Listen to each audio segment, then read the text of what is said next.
নির্বাচন ঘিরে ষড়যন্ত্র হচ্ছে, গণভোট নিয়ে সরকার প্রশ্নবিদ্ধ।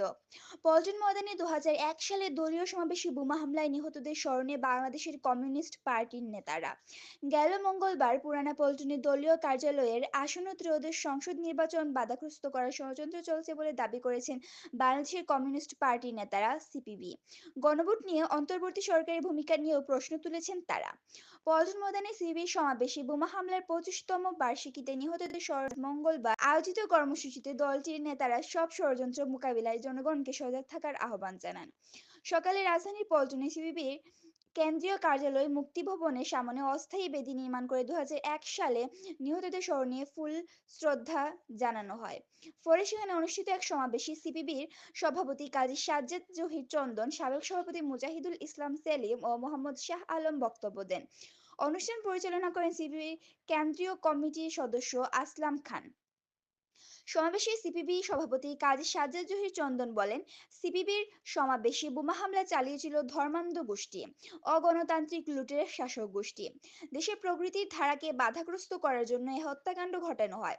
বর্তমানে গণতন্ত্র প্রতিষ্ঠা, সাম্য, মানবিক মর্যাদা, সামাজিক ন্যায় বিচার ও সমাজতন্ত্র প্রতিষ্ঠার মধ্য দিয়ে শহীদদের স্বপ্ন বাস্তবায়ন করতে হবে। আসন্ন নির্বাচন নিয়ে সাজ্জাদ জহির চন্দন বলেন, নির্বাচন ঘিরে জামায়াত শিবির গোষ্ঠী অস্থিতিশীল পরিবেশ তৈরি করছে। অন্তর্বর্তী সরকার গণভোট নিয়ে বিতর্কিত ভূমিকা রাখছে, যা গণতন্ত্রের জন্য অশনি সংকেত। সবাইকে এ বিষয়ে সচেতন থাকতে হবে। আগামী ১২ই ফেব্রুয়ারি ত্রয়োদশ সংসদ নির্বাচন হতে যাচ্ছে।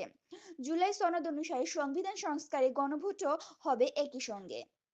গণভোটে হ্যার পক্ষে অন্তর্বর্তী সরকারের প্রচার করা নিয়ে আপত্তি তুলেছে জুলাই সনদে স্বাক্ষর না করা দল সিপিবি। সিপিবির সাবেক সভাপতি মুজাহিদুল ইসলাম সেলিম বলেন, দেশে মব সন্ত্রাস সৃষ্টি করা হচ্ছে, মাজার ছায়ানট উদ্দেশ্যে সাংস্কৃতিক সংগঠনের কার্যালয় ভাঙচুর করা হচ্ছে, স্বাধীনতা ও মুক্তিযুদ্ধের ধারার বিপরীতে সাম্প্রদায়িক উগ্রবাদীদের আশ্রয় প্রশ্রয় দেওয়া হচ্ছে, ফলে তারা আরও আস্ফালন করছে। মুজাহিদুল ইসলাম সেলিম বলেন, ফ্যাসিস্ট আওয়ামী সরকার মুক্তিযুদ্ধের আদর্শকে ধ্বংস করেছিল, লুটপাট, সন্ত্রাস, গুম খুনের রাজত্ব কায়েম করেছিল। দেশে ফ্যাসিস্ট শাসন ফেরত আসা এবং উগ্র সাম্প্রদায়িক উত্থান ঠেকাতে আন্দোলন গড়ে তুলতে হবে।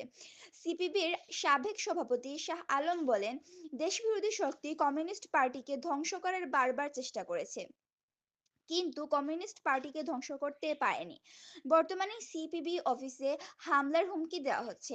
এক্ষেত্রে সিপিবি সব অপশক্তিকে মোকাবিলা করবে।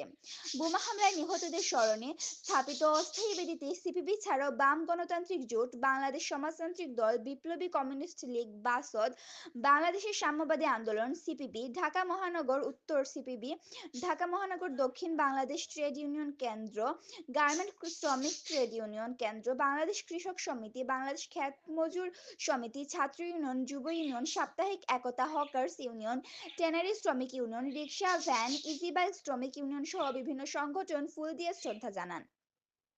কমিউনিস্ট ইন্টারন্যাশনাল গাওয়ার মধ্য দিয়ে শেষ হয় এই অনুষ্ঠান। ২০০১ সালের ২০ জানুয়ারি পল্টন ময়দানে সিপিবি সমাবেশে বোমা হামলা হয়েছিল।